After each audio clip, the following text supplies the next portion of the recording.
자, 두 분을 모시고 계속 토크를 진행하도록 하겠습니다.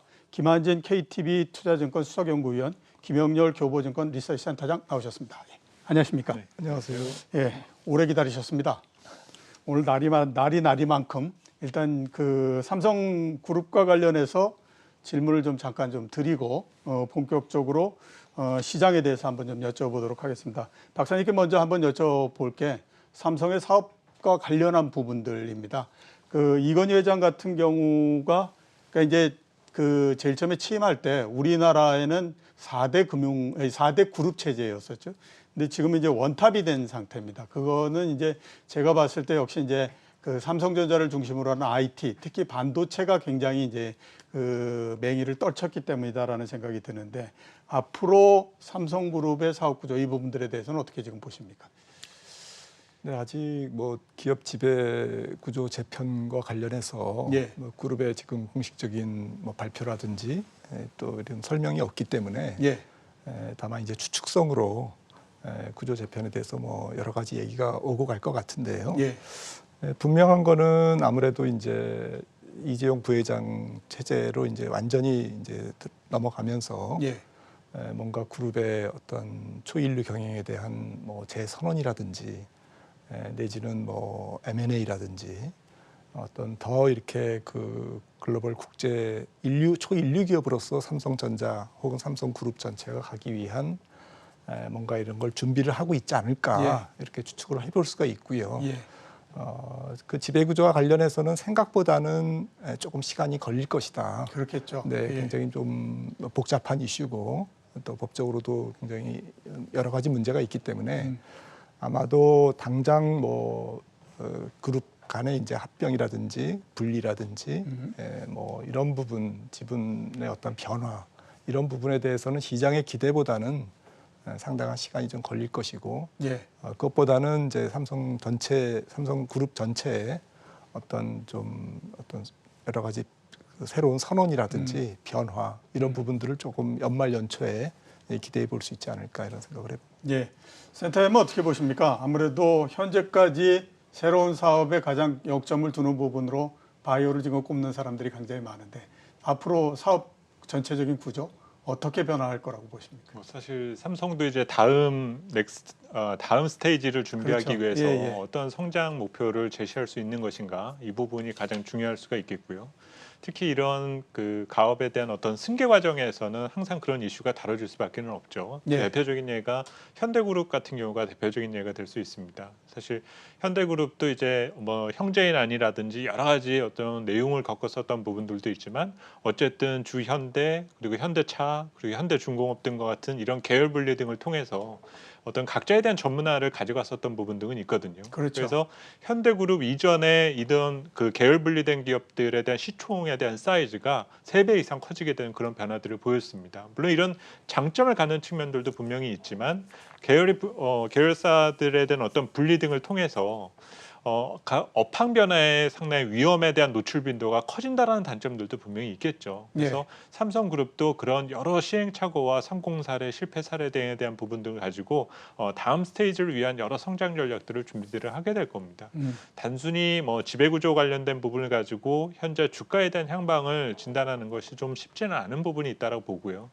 우리가 기업 가치라는 것을 산정을 할 때는 그 안에 성장 가치뿐만이 아니라 뭐 영업 가치 그리고 지배 가치도 우리가 생각을 해볼 수는 있는데 우리가 지배 가치라는 것을 가지고 나서 기업의 주가에 대한 등락을 가지고 얘기를 하려면 뭐 그 보유 지분을 누가 갖고 있느냐에 따라서 그 가치에 대한 프리미엄을 줄 수 있을 때 가능해지는 거거든요. 그렇죠. 뭐 국민연금이 갖고 있다거나 아니면 장기 해외 투자자가 갖게 된다거나 하다못해서 그냥 쉽게 이해를 한다면 워렌 버핏이 산다거나 이렇게 하게 되면 우리가 프리미엄을 주지 않습니까? 근데 지금의 이런 여러 지배구조 상황에서는 그 가치를 부여할 수 있을 만한 내용은 조금 부족한 느낌입니다. 그래서 우선은 지금은 팩트 자체에 대한 의미를 조금 더 두는 부분 등이 필요하지 않을까라고 봅니다. 예, 알겠습니다.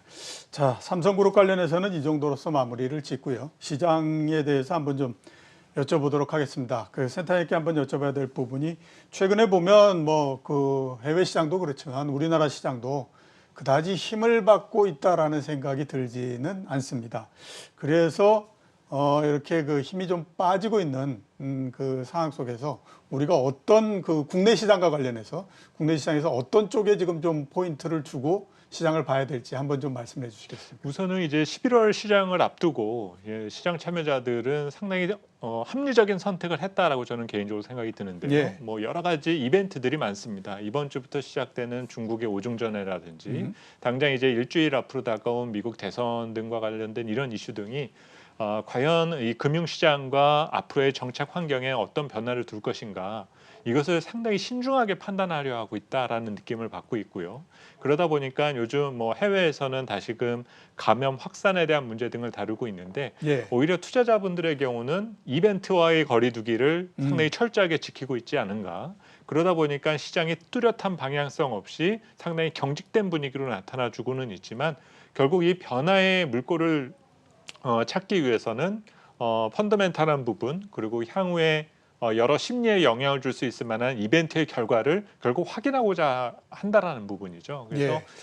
지금의 어떤 시장 방향, 시장의 어떤 관망세를 조금 이상하다라거나 조금 불안하게 느끼시기보다는 지극히 정상적인 상황이고, 이런 부분에 조금 이제 운신의 폭을 조금 축소하면서 다음 어떤 투자 환경에 대한 대비를 좀 준비하는 자세가 좀 필요하지 않을까라고 생각이 듭니다. 예.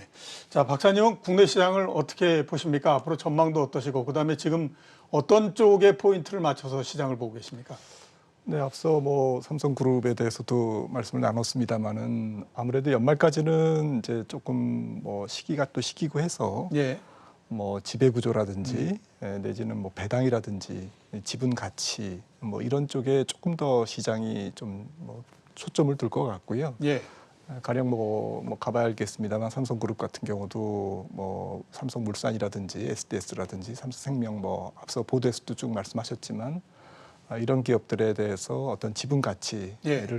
상승시켜서 제고시켜서 뭐 지금 삼성그룹 그 어떤 지배 구조를 해결하는데 담보 가치를 올려서 뭐 대출을 받는다든지 이런 게 지금 예상되지 않습니까? 그렇죠. 그러다 보면 그런 흐름이 삼성그룹주뿐만 아니라 전반적으로 좀 지배 구조 혹은 지분 가치에 대한 재평가 예. 쪽으로 조금 확산될 가능성이 있어 보이고요. 예. 특히 이제 연말에 배당을 조금 앞두고 아무래도 이제 삼성전자의 배당 이슈가 조금 좀 많이 거론될 것 같습니다. 예. 글로벌 피어 그룹들 보면 대체로 미국의 뭐 애플이라든지 버는 프리캐시 플로우의 거의 대부분을 주주의 환원에 쓰거든요. 그런데 이제 이번 같은 경우에 아무래도 배당을 좀 올려서 예.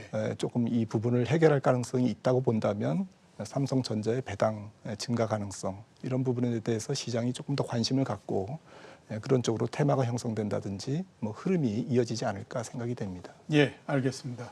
자, 그 기술주에 관해서 한번 좀 여쭤보도록 하겠습니다. 오늘도 그렇지만 코스닥이 코스피에 비해서 굉장히 많이 하락을 하고 있습니다. 이유는 크게 두 가지로서 꼽는 것 같습니다. 하나, 국내 쪽에 많이 포인트를 두는 사람은 대주주 그 기준이 3억으로서 이게 낮아졌기 때문이다라는 얘기를 하고요. 또 그 해외 쪽에다가 관심을 두는 사람 입장에서는 코스닥이 성장주인데 미국의 성장주라고 얘기했던 대형 기술주들의 주가가 주춤하기 때문에 이런 형태다라는 얘기를 하고 있거든요. 그 대주주 관련한 부분들은 뭐 저희가 여러 번 얘기를 했기 때문에 그 부분은 제외하고 일단 미국의 기술주에 대해서 어떻게 보시는지 한번 좀 여쭤보고 싶습니다. 지금 주가가 많이 오르고 그랬기 때문에 상당히 주춤해져 있는 상태인데 추가적인 조정이나 이 부분들을 우리가 감안을 해야 될지 어떻게 보십니까, 박사님? 네, 저는 좀 기술적 피로도가 많이 쌓였다. 피로도가 많이 쌓였다. 그래서 뭐 꼭 기술적으로 피로도가 쌓였다 그래가지고 그게 이제 급락 예. 내지는 뭐 아까 좀 전에 그 그래프가 나왔었는데 포드 PER. 네, 한번 다시 보여주시겠습니까? 네. 2018년에서 19년 초에는 뭐 사실 기술주와 비기술주, 뭐 시장 전체 이런 PER이 그렇게 큰 차이는 없었거든요. 예. 한 15배 언저리였는데 특히 2019년 작년부터 이제 굉장히 벌어지기 시작했습니다. 그러니까 기술주 그룹이 훨씬 이익의 증가보다는 주가 상승 속도가 조금 빨랐다. 좀 젠걸음으로 주가가 많이 올랐다. 그래서 지금 기술주 같은 경우는 뭐 전체적으로는 한 30배 정도 마켓 전체는 한 뭐 24배, 5배 정도 예. PER을 기록하고 있고요. 비기술주들은 이제 훨씬 낮습니다. 물론 이제 어닝의 개선도 이익의 개선폭도 굉장히 더디고 조금 기술주보다는 처집니다만은 대신에 이제 PER이 조금 싼 그런 상황이고 그래서 어찌 보면 뭐 기술주가 돈도 잘 벌고 기업이 우수하고 또 코로나19의 환경 속에서 언택트 환경의 수혜주였던 거는 맞습니다만은 그래서 결과적으로 비싸졌다라는 게 이제 팩트인 거고요. 이 시점에서 이제 이익이 만약에 개선이 안 되거나 실망스럽거나 아니면 예상치보다 조금 못 미치거나 뭐 이런 것들은 주가가 안 올랐으면 악재가 아닌데 그렇죠. 네, 예, 예. 조금 좋아져도 기대치보다 조금 모자란다라는 것으로 주가가 이제 굉장히 크게 조정을 받거나 흔들릴 수도 있다라는 점을 11월, 12월에 조금 더 신경을 써야 되지 않겠나라고 예. 생각을 합니다. 자, 센터엠의 기술주에 대해서 어떻게 보십니까? 미국 기술주에 대해서. 우선은 뭐 그 어떤 통계적인 내용을 보면 예.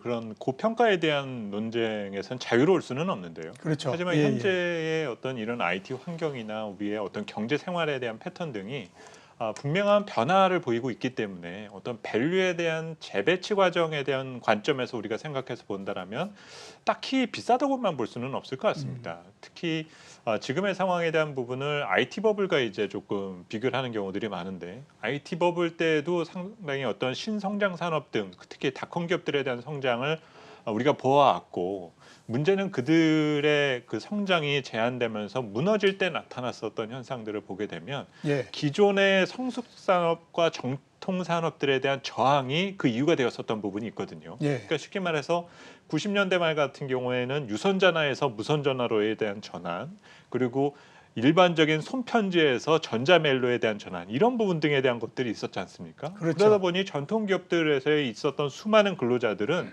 이 성장 산업 등에 대해서 상당한 저항 의식이 있었습니다.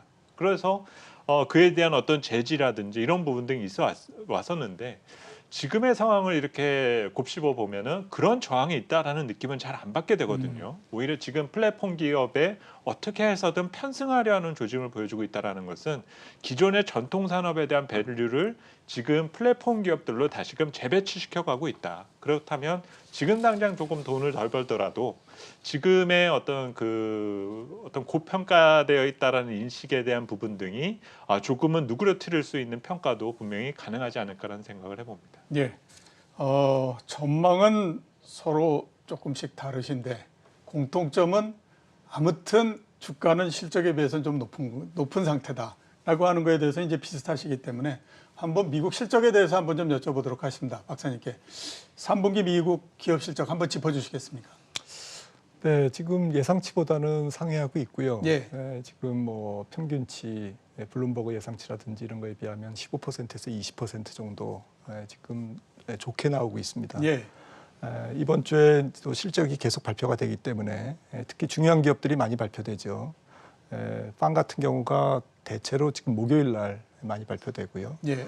당장 화요일 날 마이크로소프트 그리고 뭐 바이오 제약주들도 이제 화요일부터 줄줄이 발표가 되는데 전반적으로 특징을 좀 말씀드리면 분기별 실적 측면에서 3분기에 실적이 올라오고 4분기에는 많이 올라가는 걸로 지금 컨센서스가 추정되고 있고 예. 그래서 결론적으로 올해 이익은 코로나19 이전에 비해서 어느 정도일까라는 부분에서는 역시 뭐 전년 코로나19 이전이 2019년 전체 연간 실적 대비 결국 한 20% 정도 낮은 예. 수치가 예상된다. 물론 이제 그 20% 낮은 수치가 주당 순이익이 예상치보다는 높습니다만은 예.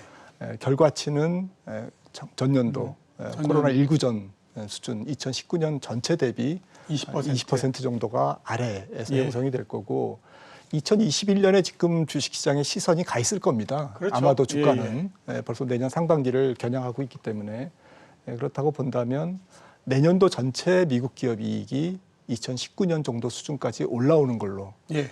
그러니까 올해 20% 빠진 데서 내년에 올라오면 25%가 2021년에 이익이 증가하는 것으로 지금 컨센서스는 추정이 돼 있습니다. 예. 그런 관점에서 보면 경제 지표도 그렇습니다만 기업 실적도 V자 형태로 올해 급냉, 그다음에 내년에 급등의 어떠한 흐름으로 가지 않을까. 그리고 이런 부분 정도는 이미 시장에 이미 프라이싱이 돼 있다. 예. 주가에 다 반영이 돼 있다라는 부분도 좀 주목해야 될 것 같습니다. 그래서 뭐 그런 전망이 없다라고 하면 지금 주가가 만들어지지 않겠죠. 그렇습니다. 예. 네.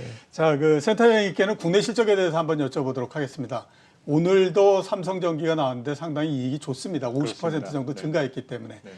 그런데 주가에 미치는 영향, 그러니까 기업 이익이 주가에 미치는 영향은 제가 느끼기로는 세 번째 기업 실적을 발표했던 LG화학을 끝으로 해서 거의 이제 영향이 안 나타나 버리는 형태가 되지 않나라는 생각이 들거든요. 그러니까 이익은 좋은데도 불구하고 이렇게 주가가 못 올라가고 그다음에 이익이 전혀 뭐 힘을 못 쓰고 이러는 이유가 뭐라고 지금 보십니까? 우선 가장 중요한 부분이 3분기 실적의 특징이 예. 이달 초만 하더라도 대략 한 잠정 영업이익을 한 대략 한 36조 정도를 봤었거든요. 예. 근데 이게 삼성전자 실적을 보면서 어영부영 올라와서 지금 어느덧 39조대까지 올라오고 있습니다. 예. 그러면서 이들 실적을 까놓고 보니까 조금 매출에 대한 다변화나 그동안에 밀어놨었던 매출 이런 것들도 있구나라는 부분들도 있지만 상당히 공격적으로 비용을 절제하지 않았나라는 부분 등이 이번 실적의 3분기 실적의 가장 중요한 특징이 되는 것 같거든요.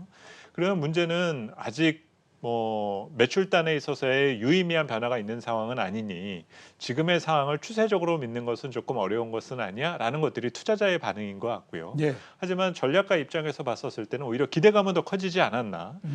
오히려 효율성을 극대화해둔 재무제표를 장착하고 2021년도로 넘어가게 된다라면 이익 개선에 대한 가시성은 더욱더 커질 수 있는 여지 등이 있습니다. 예. 그래서 오히려 실질적인 실적에 대한 어떤 반응은 올 결산 실적을 넘기고 나서 조금 더 이제 시장에서 판단할 부분이지 않을까라는 생각을 하고 예. 특히 올해 상장 기업들의 결산 실적에는 지난번 현대차그룹에서처럼 여러 가지 충당금 이슈 등이 많을 수밖에 없다. 그래서 그렇겠죠. 그 내용을 어느 정도 확인한 후부터 본격적인 이익 모멘텀에 반응하는 흐름이 전개되지 않을까라고 보여집니다. 예. 자, 그러면 앞으로 우리가 그 국내에서 향후에 실적 개선이 예상되는 업종을 한번 좀 꼽아 주시겠습니까? 뭐 실제로 가장 내년 상반기에 주목해야 될 산업은 역시 소비재 쪽입니다. 물론 소비재. 소비재 쪽은 이 코로나19와 같은 이런 감염 문제나 통제 활동에 직접적으로 노출된 분야이기 때문에 과연 어떤 변화가 있을 수 있을까라는 부분 등이 있겠지만 뭐 그렇다면 이런 비관적인 시각은 내년에도 그냥 계속 이 코로나 확산 문제가 경제의 발목을 잡는다라는 전제밖에 되지 않는 거거든요. 그렇죠. 어쨌든 통제된 환경에서도 매출을 끌어올리기 위한 여러 가지 대응 수단 등이 생겨날 수가 있다라 봅니다. 그리고 앞으로의 매크로한 환경은 경제가 빨리 정상화되기 위해서 가장 우선시돼야 될 것은 역시 소비뿐이다라는 것이죠. 예. 그래서 여러 정책적인 측면만 놓고 보면 그린뉴딜이다 여러 가지 자본재 산업에 대한 잠재력을 기대하시는 분들도 있지만 실적과 연계되는 측면에 있어서는 소비재 쪽에 대한 관심을 더욱더 키워나가시는 부분 등이 필요할 것 같습니다. 예. 모든 나라들이 경기 회복의 가장 포인트로서 일단 소비를 두고 있기 때문에 역시 마찬가지로 우리나라에서도 소비 관련주들을 좀 관심을 있게 봐야 될 것 같다라는 생각이 들고요.